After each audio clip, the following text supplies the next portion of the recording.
Hi everybody, thanks for joining me for this video today. I'm going to talk about borderline personality disorder. Before I get started, I'd appreciate it for those of you who have not already subscribed to my channel, please consider doing so. Subscribe by hitting the little button down there, the red button, subscribe. You can also support me by voting on the video up or down. Go down the comment section, tell me why, ask me questions, I'll answer them. You can share this video with other people. I really appreciate your support. Thank you guys. So I've made a lot of videos about borderline personality disorder, and it's a pretty misunderstood disorder. Lots of information out there, some totally wrong, some totally accurate. I have a playlist titled Borderline Personality Disorder for those of you who want to watch more of my videos on this subject. Today I'm going to talk about a case, a pretty popular, famous case of a woman who murdered her ex-boyfriend. But I want to get into, and that's the thumbnail.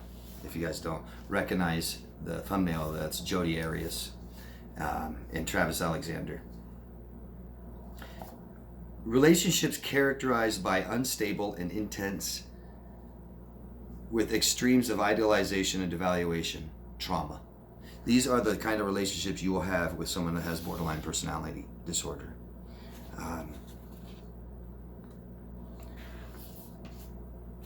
An untreated person with this disorder can be dangerous. They're sick. I hear a lot about this disorder, and I'm telling you, there's a lot of misinformation out there. And one source of it is, maybe therapists, doctors, psychologists who don't totally understand it. Another source are from victims. Another source are from people with the disorder. And I get a lot of that. I get a lot of people with this disorder, and I'm sure there's people watching this that have borderline personality disorder. I want to make it clear, I'm not talking specifically about you. I'm talking about this disorder. Everybody is different, including people with borderline personality disorder. I am going to talk about a convicted murderer who has this disorder, who's been diagnosed with borderline.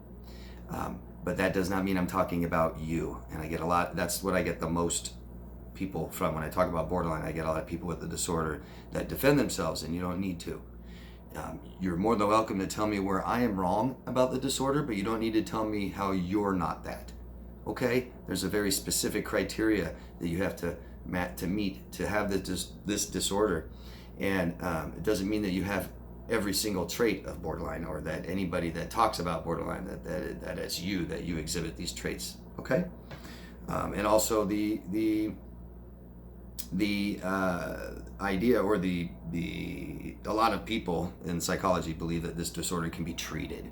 Okay, but I want to talk about this because my videos specifically aim towards victims of emotional abuse, and borderlines are very, very common emotionally abused people, and they're not very aware of themselves or their behavior, so they're not very aware that they're doing it. Okay, or they're not aware, or they're not in control of their behaviors and can stop it. So knowing and understanding this disorder can help victims. It can help validate what's happened and their feelings, and hopefully alleviate some shame and guilt which follows these relationships. Okay, that's who I'm speaking to: victims of people who emotionally abuse them, and specifically who have borderline personality disorder. Okay, that's it. So that's basically, in a nutshell, a relationship, what it's like with someone with this disorder. Emotionally unstable sense of self, intense anger, suicidal ideation, fear of abandonment, and impulsive behaviors. And again, this is the last time I want to say it. It doesn't mean every borderline personality disorder person has every one of these. Don't need to, okay? This is just common in relationships with people that have it, all right? So the relationships, again, are traumatic, emotionally traumatic, extremely unstable and intense, idealization, devalue. So the title of this video, Enmeshment, Obsession, and Abandonment. Very, very common for borderline, amongst all the other diagnostic traits. Enmeshment, obsession, and abandonment.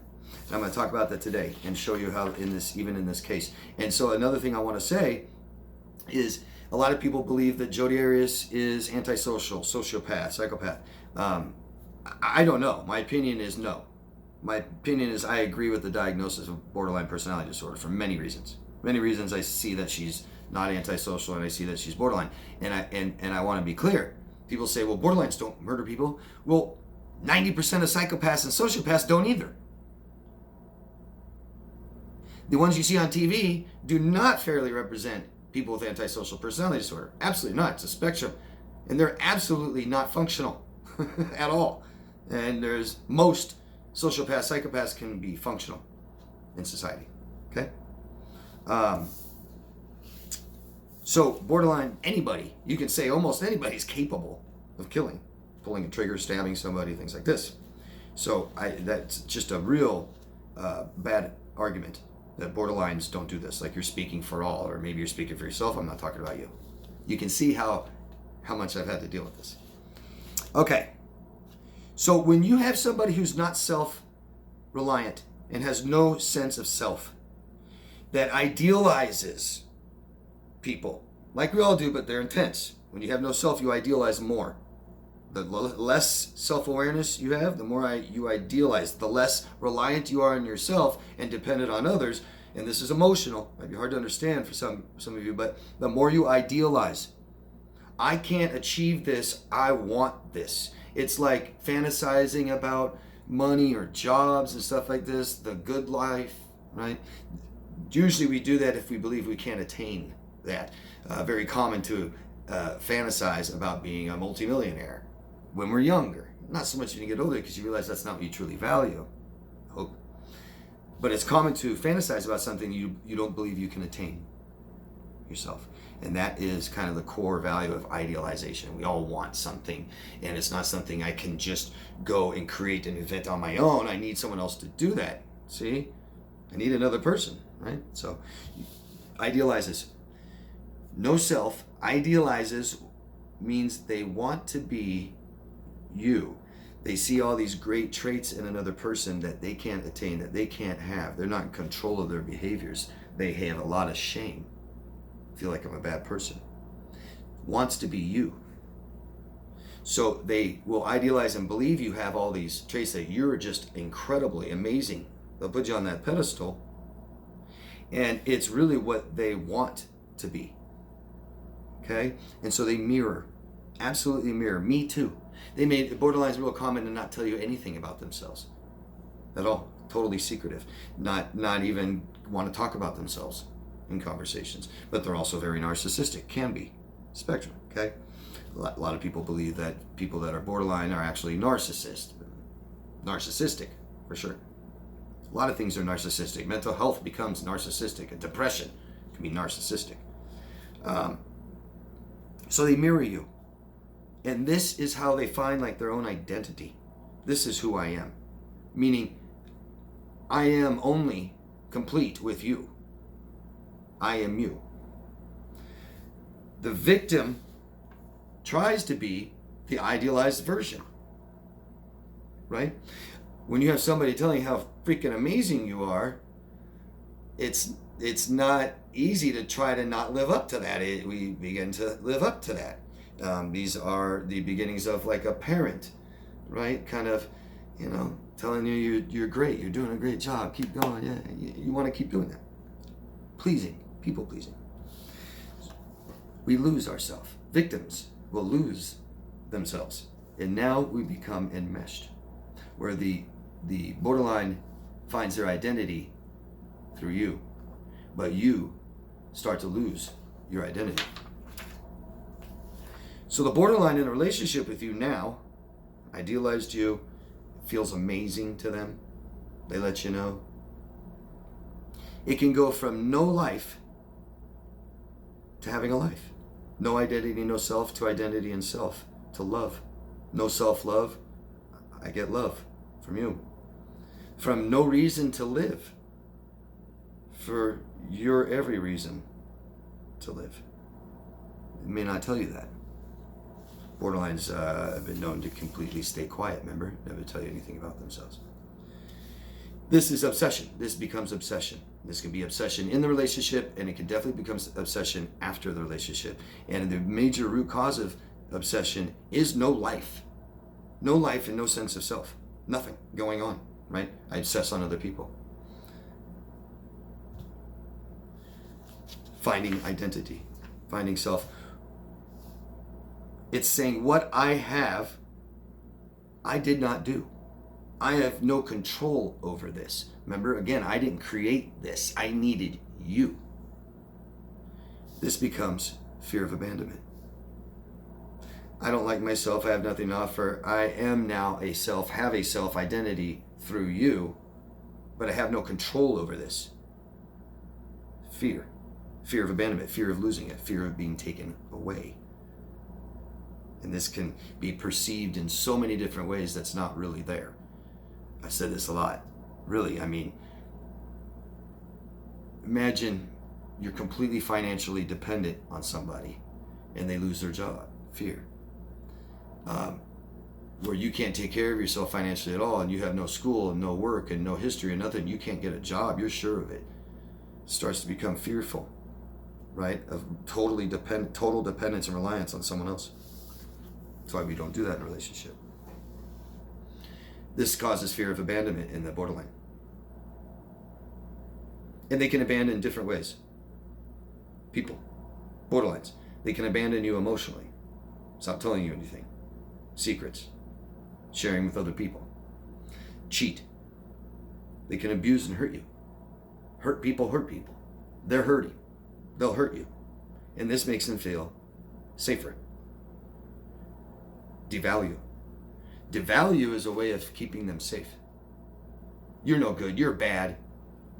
Right? It's like if your girlfriend or boyfriend dumps you in high school, right? And you kind of devalue them a little bit, right? Oh, they're stupid anyways. Oh, I could get better looking person than that. Oh, they, you know. Hopefully that was only in high school. Jodi Arias stabbed her boyfriend, it was her ex-boyfriend at the time, 27 times and shot and killed Travis Alexander on June 4th, 2008.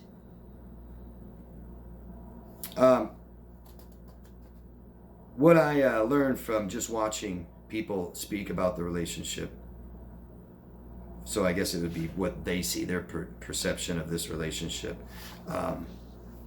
They met in Vegas at some function and kept in touch, long distance, different states, through thousands of hours of phone calls, over 82,000 emails.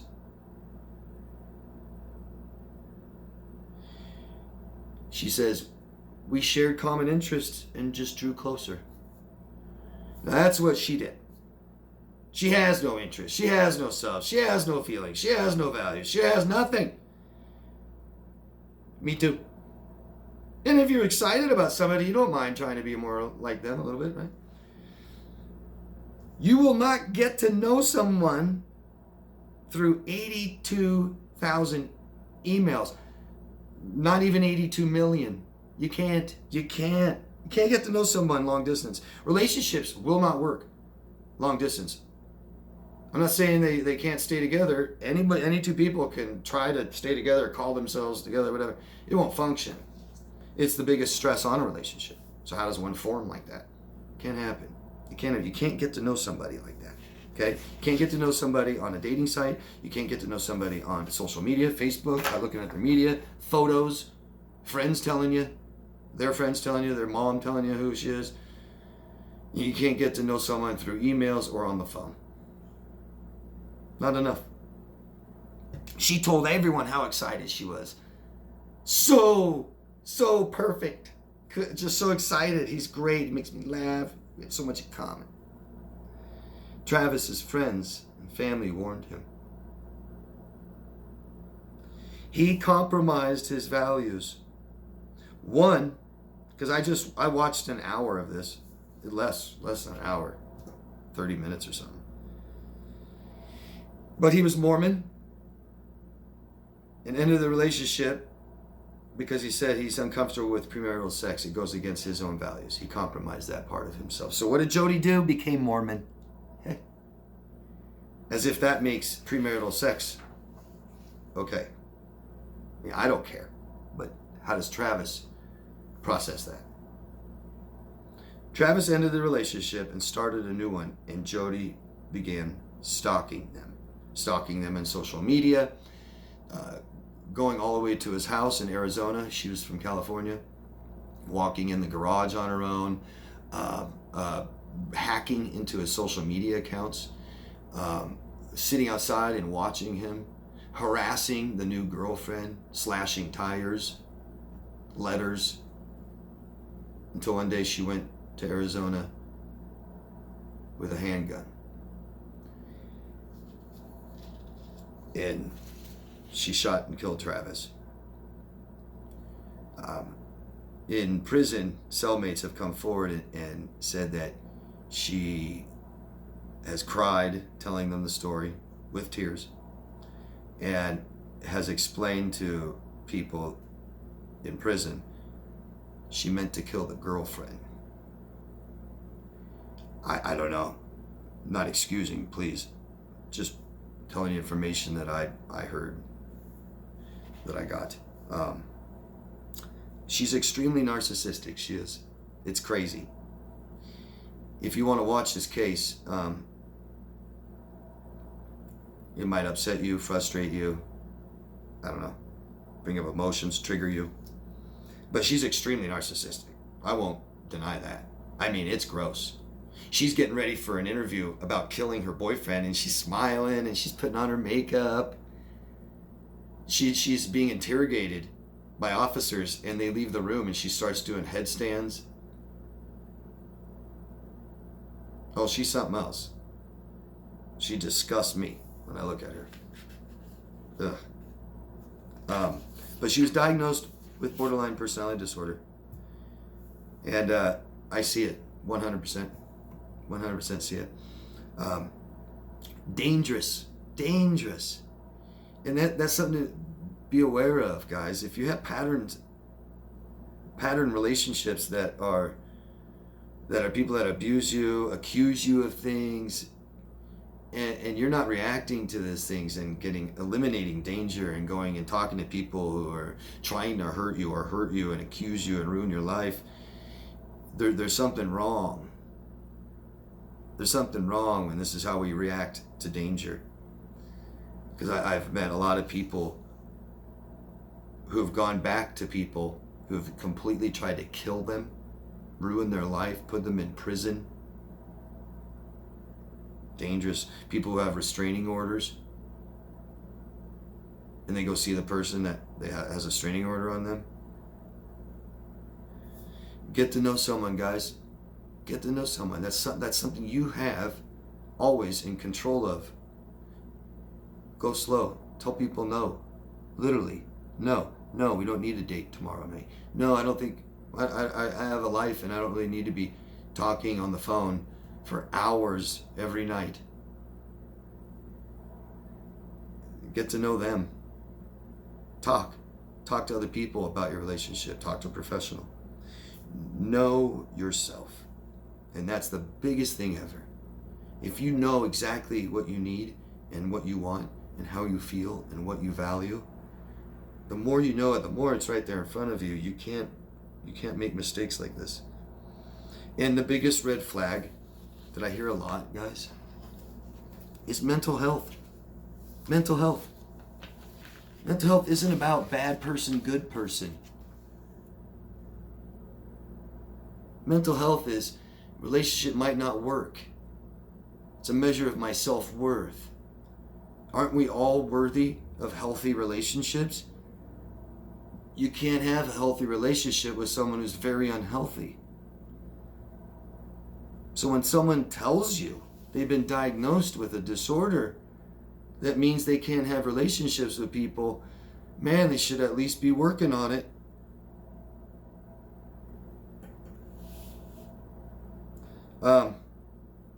I thought it was interesting, a really interesting case, and I want to talk about some more cases. If you guys are interested in this, let me know.